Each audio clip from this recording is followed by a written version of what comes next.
Welcome everyone to our next video in this series for our Write Your Novel group, supporting group. Today we're going to be talking a little bit about the difference between what Adam is calling relevancy, which we'll get to in a minute, and inspiration. And this is going to be the first video in kind of a chain of videos that are looking at the bigger question: how do sort of coaching principles and the principles of good life coaching, how might they actually relate to and inform the writing process, either your writing itself or the real focus of this group, which is actually producing writing in a sustainable, consistent manner. So Adam, we were just chatting a little bit about that difference between relevancy and inspiration. I thought you had some really interesting points, and the way that you're defining those words itself is really interesting. Can you start off by just kind of giving everyone a definition of what we mean by those two terms, and then we can talk a little bit about how they're different from each other and how they relate? Sure. I think, well, let's start with inspiration. I think that's a word that everybody's familiar with. It generally covers the muse concept, where no one is really quite sure where that idea comes from. It may come from God, or it may come from just our own minds, but we have these ideas that no one's ever had before, at least not in the same way that we have. And it's a seed, usually that comes in the form of a seed for a story. I have an idea, if I build a baseball field in a cornfield, ghosts will come to it, and then from there you develop a short story, a novella, a novel, an epic, whatever it is, or a screenplay or a theater piece out of that, and that would be the kernel of truth, perhaps, or even just a phrase, could be a phrase, or a character, or a piece of plot that feels like something that you could build the rest of it around. And so then let's talk a little bit about relevancy. And relevancy is your why. So if you have your inspiration, that's kind of your what. Like, here's this shiny little object. And for a lot of people who, like, I know people who are ADD talk about getting attracted by shiny objects all the time. And I think it happens to people who aren't ADD as well. That certainly our brains or the muse have the potential to get a different inspiration every single day. And some of us 10 or 15 or 20 of those a day on a good day. And that's great. There's nothing wrong with that. But the relevancy is the why. So it's kind of the long-standing, like, what makes you get up and continue to work on that thing every day to turn it into a completed project, especially when, things can take anywhere from 3 months to 10 years to see them actualize. So the inspiration is they're actually kissing cousins. Like, there's something very similar about the two. They're both giving you fuel to work on what you're doing. And they're both necessary if you're going to get anything done. It's pretty difficult to do a project, no matter how relevant it is to you, if you haven't had at least some kind of spark. So I was thinking of them in terms of fire. And the inspiration is like the spark, or maybe the lighter fluid, but it'd be another way to think of it as something that gets things going. But if you've ever used lighter fluid on something, or just sparked fire, you know that you can't really cook with that fire. What you really need to cook with is a bank of coals that has a slow burning heat, flames that aren't jumping up and burning all your ideas away. But so I think the reason that relevancy is so important to talk about in coaching is that most people who are creative have these inspirational sparks all the time, but helping the point of coaching is to help articulate what makes it relevant to you specifically. So Justin, maybe we can brainstorm a couple of like half a dozen or a dozen different reasons why it might be relevant to someone to write a novel, just to sort of give people a picture of how we understand that it's not going to be this, the relevancy isn't going to be the same for every single person who writes a novel. Yeah, no, that's a great point. I really like, I think the linking thing that is similar between relevancy and inspiration that you were touching on there gets at motivation, because they both are sources of motivation. You know, when I feel really inspired about a scene, I'm really motivated to write it, and I sit down to write it, and it just kind of rolls away with itself, and it's easy to get there. I think the difficulty that a lot of people run into, myself included, is that that's great for a day or a writing session, but if the next day it's not there, it's just like, you know, the fire metaphor that you used, I think, is excellent. You know, if it's not there, it's twice as hard to get it going again, versus you can come back to sort of old coals and just sort of pick up where you left off. And I think that's a really valid point. So I think for me, maybe it would be helpful if we start by talking a little bit about what is relevant about our writing to us, that we can use that as a jumping off point. Sure. For example, I think it's really important, and this is something I've done some editing coaching and some writing coaching with a few different people at different times. And the first question I always ask them is, what do you want to do with your writing professionally? Because there's kind of this assumption that if you want to take writing seriously, you also must want to do it professionally. And I don't think that that's actually true. It's just such a kind of a compelling momentum that says, well, if I want to have a book done, I need to publish it, which means I need to do all these things. And I actually think it's important to be aware, you know, is writing for you an important outlet, or is it a professional outlet? For example, for me, I would love to write full time and earn all the money I need to earn from doing that. I would like to build my life around that. So that informs my choices for what I give up to make room for writing, for when I write. It informs a lot of my strategic choices about what I'm writing and how I'm writing it, because I want to make money on it. I want to do it professionally. But I've talked with some people where it's sort of like that was in there. Like there was some of the other, my peers in my class, a few of them, it was like, when I was actually asking them about it, it was just such an assumption that they'd never really stopped to think about it. But when they did, they realized, like, actually, I don't really necessarily, I want to write a lot. And I just always assumed that meant I had to do it for a living, but I don't actually necessarily want that. What I want is to sort of have impact with it. And I want the freedom to write what's in my head, even though it's not very commercial. And so when they stepped back and thought about what is it about this that's more relevant to me, and that wasn't the language we were using, but I think it's completely appropriate. It actually helped them feel more motivated for their writing, because it made them feel like they had more freedom to go at that process and write what they wanted to write, knowing full well that it wasn't very commercial, because they had kind of settled that more clearly, that wasn't the ultimate sort of value piece of the puzzle for them. Yeah. That's one example of relevancy, sort of professionally. Where do you see it fitting? Sure. Yeah, and I can talk about my own experience with that, and then maybe a little bit about my favorite writers as well. So for myself right now, the main project I have going on is a nonfiction work that, but the reason it's relevant, I'm drawing from different blogs that I'm writing, using some of them, and of course in the editing process, they'll go from being blog articles that are kind of slapped out to something a lot more refined of an idea or concept, and possibly that means even taking a 1,300 word article and boiling it down to 700 and really trying to condense it rather than extend the essay. On the other hand, there may be some essays that I have to extend to really get the full impact.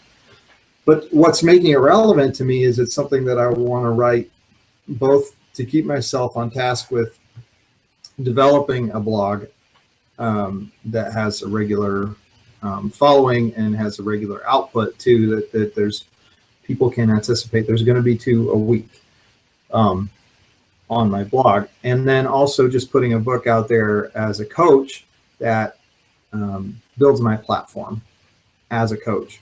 And so that writing, those books are almost like something that I could buy, published independently or published through a publisher, either way. Take those books and give them to prospective clients as, a piece of marketing really for my other work. Now that's in very, very different than my fiction writing, which is at least up to date, with White Buffalo Gold, for example, is very much like the writing what I want to write that's in my head, and being less concerned about whether or not it's commercially successful, especially on the first one. And so, and Justin and I, we've had discussions about how, having a back catalog of 10 or 15 books, then you start to make an impact, and maybe people start seeing that first book in your catalog later on. That if it's commercially successful, that's great. Now, while we're on that topic, though, I think it's interesting to note that Mark Twain, now I can't quote it exactly, but Mark Twain said something like, if you're writing and you're not doing it to make money, you're crazy. And there's critics will point to certain ones of his books, A Connecticut Yankee and King Arthur's Court, and a couple others that are not considered his top pieces, and they'll point at them and say, look, this is pretty clearly like something that he just got it done so that he could publish it because he needed something to sell. And then you look at Huckleberry Finn, which I personally consider to be the great American novel, and it's something that it took him 10 years to write. So in spite of his own claim that you should just be writing to make money, he also certainly seemed to have at least a piece of his approach was to write something with lasting value. I think he actually did both. Sometimes he just needed money. He wasn't a great businessman, so sometimes he just needed money. And then other times he refused to allow himself to take his masterpiece that he'd been working on and just slap out an ending. And so even someone like Mark Twain, I think, had, for different pieces, had different reasons why it was relevant to finish the piece. And that informs whether or not it's pulp, I guess. Yeah. Mm-hmm. Do you think also that one sort of aspect of the larger relevancy piece could also be said to be doing, I don't know what you want to call it, soul searching or whatever you need to, refining your own voice? And normally when people talk about voice in writing, they mean like a little more in terms of style and tone. And in this sense, I actually mean kind of your sense of the world, how it works, what people are really like, what's ultimately important, so that you can actually feel like you're expressing something that is meaningful and true for you in your writing. To me, that's a big part of relevancy as well. It's like the book that I'm writing right now, on the days where I don't want to write it, it helps that it's actually something that I feel is important, at least to me, because it's saying it's sort of not, it's not saying it overtly, but it's encapsulating a lot of things that I feel strongly about. And I like it, and I think the fact that I'm aware of what those elements are, there have actually been times where I've gone back to sort of core themes for the book because I'm so mired in paragraph 7 of chapter 9, and I'm just frustrated. And it's like, why am I even doing this? Sometimes I'll go back and I'll think about like the whole thing and the core themes threads and sort of what's the ending payoff going to look like. And I'm like, we've talked about in a previous video, I'm a lot more of a plotter, but it's that has less to do with plot and more to do with sort of re-engaging what's relevant about it to me, in terms of like maybe themes or values or something like that. Yeah. Well, and a parallel to that one maybe is in terms of voice is maybe the catharsis. Writing for the catharsis of it. Here's an author that I would suspect of writing for catharsis would be Emily Dickinson. Yeah. And the reason that I say that is because she didn't publish hardly anything during her lifetime. And it just so happened that post-mortem, people discovered that it was awesome. I'm not a big Dickinson fan, but I just recognize that's kind of the pattern of her life. And I would be completely comfortable coaching someone who said, I want to write this many 1,000 words a month or this many poems a month or whatever it is. And I'm not concerned with publishing them. because my core, the core thing that makes it relevant to me is that it's this cathartic experience that I need to have for my own sanity. And, you know, I can let posterity decide whether or not it's any good and worth publishing, and I don't even care. So that would be another reason why it might be relevant to you to write a lot, and to even if it's so relevant for your mental health, for example, just to be a healthy person, to even be engaged with having a coach and having some accountability to make sure that you do it. You know, it's not the coach's job to judge whether or not your relevancy factor is good or not. The question is, what's relevant to you? So we have, you know, voice, we have catharsis, we have money, we have making a difference in the world, or writing. When I was in the middle of my of about halfway through the proofreading phase of White Buffalo Gold, the editor or proofreader sent me an email, and he said, "So, were you trying to write the great American novel?" And I said, what other reason is there for writing? So obviously that's what's relevant to me when I write literary fiction. Now I'm recognizing that there may be other really strong relevancy reasons to write other pieces, and you're using the same skill set, but for a completely different reason, like building a platform in nonfiction or catharsis. Any others that come to mind, Justin, that might be a reason why why writing is relevant? That's a good question. I think those are a lot of the highlights. I really definitely agree with your point about sort of writing for catharsis. My wife has observed several times that she can always tell when I haven't been writing for a while. She's like, you should have a writing day soon for everyone's sake. No,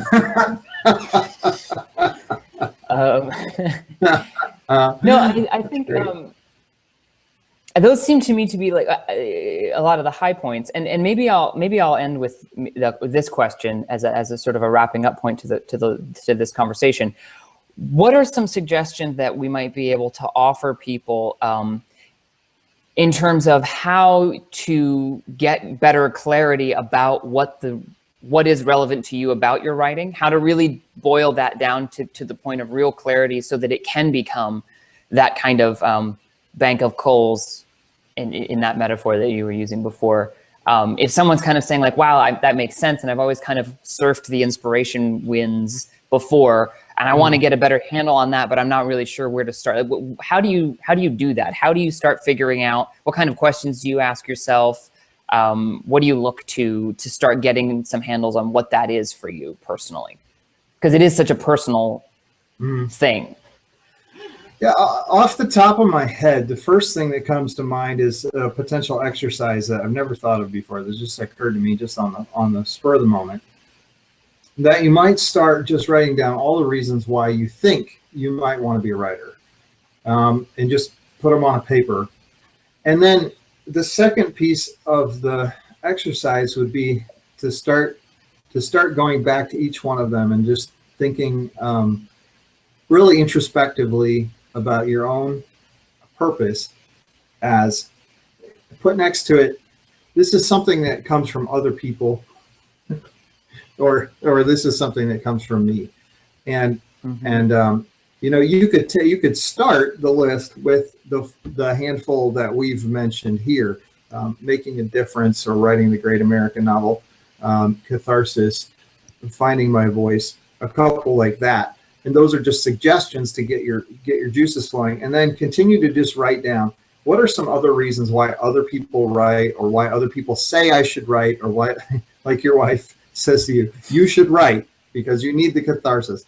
Why other people, and then start picking through those and saying, okay, now which one of these is really me, and which is an external influence that's telling me an ought or a should. This is why you ought to write. You know, Mark Twain says you ought to write because you want money. It doesn't make any sense to waste your time doing it for any other reason. But then, of course, he did. So do it for other reasons. It was clear. So I mean, he was known to say double speak all the time. So that doesn't really surprise me. But, you know, and I think that would be one way to get a handle. Another way would be just an individual coaching session on the topic, because it's so important. It's worth, in my mind, I think it'd be worth spending the money to nail that down so that I know, okay, you know, we talk about the difference between, and maybe this is a good way to wrap it up, talk about the difference between throwing lighter fluid on something and watch it go flash boom, and then banking coals for a fire. Well, I was just at the county parks today. It's Father's Day. We had a grill out, so there was already a fire going with the group of people that I was with. But then I made a separate fire over here in the grill and made sure there was a good bank of coals so I could roast my pork chops, you know. And so as you think about, why am I banking up a fire? Why am I building a bed of coals? Well, is it because I want to roast some pork chops, or is it because I'm going to sleep by this thing all night and I want to stay warm? I mean, there's different reasons why it's relevant to have a fire that has a bank of coals. So think about it in those terms. Like, when I look at all these different ways that writing could be relevant, which one actually stands out to me as what's going to be my fuel for a long haul of taking my moments of inspiration that are valuable enough to turn into a piece, whether you can publish it or not. Yeah. And yeah, sort that out so that you know, this is me, this is mine. And then that gives you a bubble, you know, that other people come and say, oh, you're a writer, you must be making great money.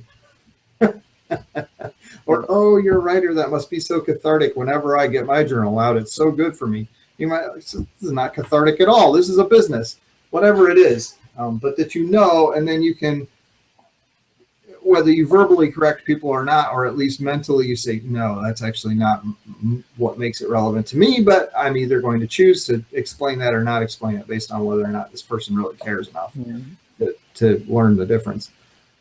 And then you have your own reason. Yeah, and I completely second your point about that this is a really, really good area to get coaching input specifically. Just with these kinds of things that are so internal and so intrinsic to our own worldview, it can be really it seems like the most obvious question ever, and it should be really simple, but it's not. To step back and say, why am I doing this, and why does it matter to me uniquely? And just take it from me. I mean, because honestly, that's actually something that you helped me with substantially. You know, I don't know how long ago it was, 8 years ago, something like that. A lot of that initial process was sort of asking the question of, am I really going to keep doing this? Am I really going to do I want to invest the kind of time and effort that I'm becoming aware it's going to take me to get good at this? And it kind of became apparent, well, yes, I do. So then the relevant question was, well, why? And that's the kind of thing that when you're just sort of thinking about it in your own head, it's really easy to just say because and leave it at that. And it's the input of a second voice, someone outside of you, especially someone who's uniquely trained and equipped to actually help you distill and reflect, is just extremely helpful in that kind of a window. And it really is something you should think about. It is something you should get clarity on. So if you're having difficulty kind of pinning that down, highly recommend that you actually look for a coach to help you do that. It's well worth that process. Yeah, I think that would be a great place to use a one-on-one coaching session. Good. Well, how's that? Is that a wrap? I think so. So looking forward to discussing this with you guys on the call. You know, issues of why writing is relevant to you, where you get your inspiration, what you do with it, and all of that. We'll look forward to talking to you on our call this month. Take care till then.